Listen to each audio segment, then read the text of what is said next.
बहुत पुरानी बात है, हिमालय में प्रसिद्ध मानस नाम की झील थी। वहां पर कई पशु पक्षियों के साथ ही हंसों का एक झुंड भी रहता था। उनमें से दो हंस बहुत आकर्षक थे और दोनों ही देखने में एक जैसे थे, लेकिन उनमें से एक राजा था और दूसरा सेनापति। राजा का नाम था धृतराष्ट्र और सेनापति का नाम सुमुखा था। झील का नजारा बादलों के बीच में स्वर्ग जैसा प्रथ। उन समय झील और उसमें रहने वाले हंसों की प्रसिद्धि वहां आने जाने वाले पर्यटकों के साथ देश विदेश में फैल गई थी। वहां का गुणगान कई कवियों ने अपनी कविताओं में किया, जिससे प्रभावित होकर वाराणसी के राजा को वह नजारा देखने की इच्छा हुई। राजा ने अपने राज्य में बिल्कुल वैसी ही झील का निर्माण करवाया और वहां पर कई प्रकार के सुंदर और आकर्षक फूलाएं के पौधों के साथ ही स्वादिष्ट फलों के पेड़ लगवाए। साथ ही विभिन्न प्रजाति के पशु पक्षियों की देखभाल और उनकी सुरक्षा की व्यवस्था का आदेश भी दिया। वाराणसी का यह सरोवर भी स्वर्ग जैसा सुंदर था, लेकिन राजा के मन में अभी उन दो हंसों को देखने की इच्छा थी जो मानस सरोवर में रहते थे। एक दिन मानस सरोवर के अन्य हंसों ने राजा के सामने वाराणसी के सरोवर जाने की इच्छा प्रकट की, लेकिन हंसाएं का राजा समझदार था।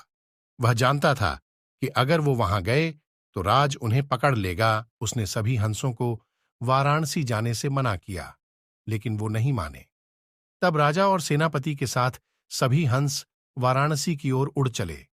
जैसे ही हंसों का झुंड उस झील में पहुंचा तो अन्य हंसों को छोड़कर प्रसिद्ध दो हंसों की शोभा देखते ही बनती थी। सोने की तरह चमकती उनकी चोंच, सोने की तरह ही नजर आते उनके पैर और बादलों से भी ज्यादा सफेद उनके पंख हर किसी को अपनी ओर आकर्षित कर रहे थे।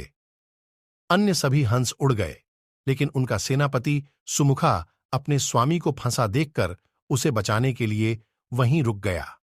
इस बीच हंस को पकड़ने के लिए सैनिक वहां आ गया। उसने देखा कि हंसों का राजा जाल में फंसा हुआ है और दूसरा राजा को बचाने के लिए वहां खड़ा हुआ है।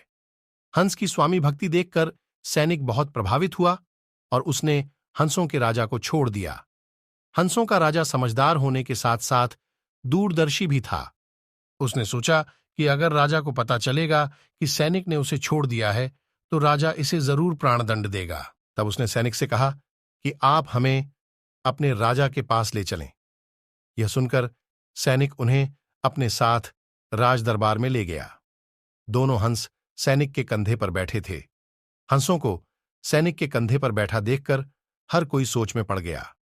जब राजा ने इस बात का रहस्य पूछा तो सैनिक ने सारी बात सच सच बता दी। सैनिक की बात सुनकर राजा के साथ ही सारा दरबार उनके साहस सैनिक की बात सुनकर राजा के साथ ही सारा दरबार उनके साहस और सेनापति की स्वामी भक्ति पर हैरान रह गया और सभी के मन में उनके लिए प्रेम जाग उठा। राजा ने सैनिक को माफ कर दिया और दोनों हंसों को आदर के साथ कुछ और दिन ठहरने का निवेदन किया। हंस ने राजा का निवेदन स्वीकार किया और कुछ दिन वहां रुककर वापस मानस झील चले गए।